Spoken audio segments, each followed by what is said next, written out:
Assalamualaikum warahmatullahi wabarakatuh. Apa kabar semuanya? Semoga selalu sehat, dilancarkan rezekinya, dimudahkan segala urusannya ya. Amin. Di video kali ini saya akan berbagi informasi mengenai aturan terbaru bantuan sosial PKH tahap pertama tahun 2024 di bulan Januari tahun 2024. Kira-kira ada aturan terbaru seperti apa ya? Maka dari itu simak terus videonya sampai selesai agar supaya tidak ketinggalan informasinya.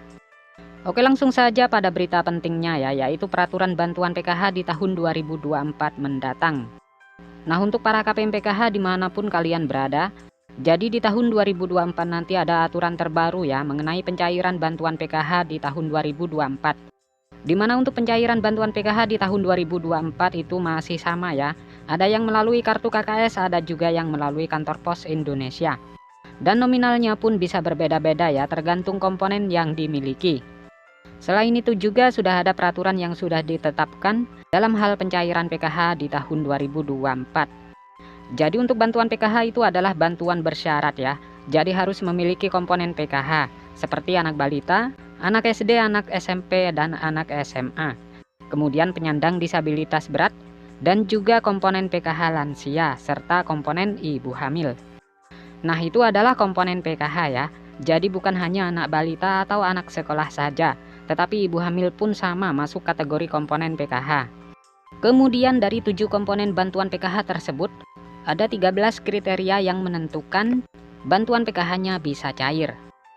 Jadi yang pertama peraturannya itu adalah kalian harus terdaftar di dalam DTKS. Jadi mulai dari anak balita, SD, ibu hamil, kemudian anak SMP dan SMA, penyandang disabilitas berat dan lansia harus masuk di dalam DTKS dan aktif sebagai penerima bantuan PKH ya. Kemudian peraturan yang kedua, di dalam keluarga maksimal hanya 4 komponen saja yang bisa masuk ke dalam pencairan bantuan PKH. Jadi maksimalnya itu adalah 4 komponen. Kemudian peraturan yang ketiga, prioritas bantuan PKH yang memiliki komponen datanya itu harus aktif dan padan antara di DTKS dengan Dukcapil. Nah, itu adalah yang harus dipatuhi ya. Karena bansos itu datanya harus padan dan valid. Jadi tidak boleh ada perbedaan. Kemudian peraturan yang kelima, jika kalian terdaftar sebagai penerima bantuan PKH anak sekolah, baik itu SD, SMP maupun SMA, datanya harus terdaftar di aplikasi Dapodik sekolah masing-masing dan datanya padan dengan DTKS. Jadi tidak boleh ada perbedaan. Selanjutnya peraturan yang keenam, untuk komponen PKH balita yang disebut sebagai komponen PKH balita itu adalah hingga anak yang kedua saja ya. Apabila ada balita ketiga ataupun balita keempat dan seterusnya, maka sudah tidak dapat dibilang penerima PKH lagi ya, karena cukup dibatasi sampai balita kedua saja. Selanjutnya untuk komponen anak balita umurnya itu adalah umur 0 sampai dengan 6 tahun. Jadi jika sudah lewat 6 tahun itu bukan kategori anak balita lagi ya, tetapi sudah masuk ke jenjang anak sekolah SD.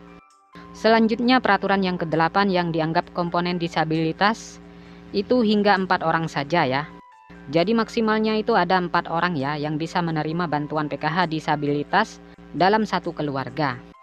Kemudian selanjutnya untuk komponen lansia, peraturannya adalah yang dibilang komponen PKH lansia sama ya, seperti penyandang disabilitas, yaitu maksimal 4 orang saja yang masuk dalam pencairan PKH.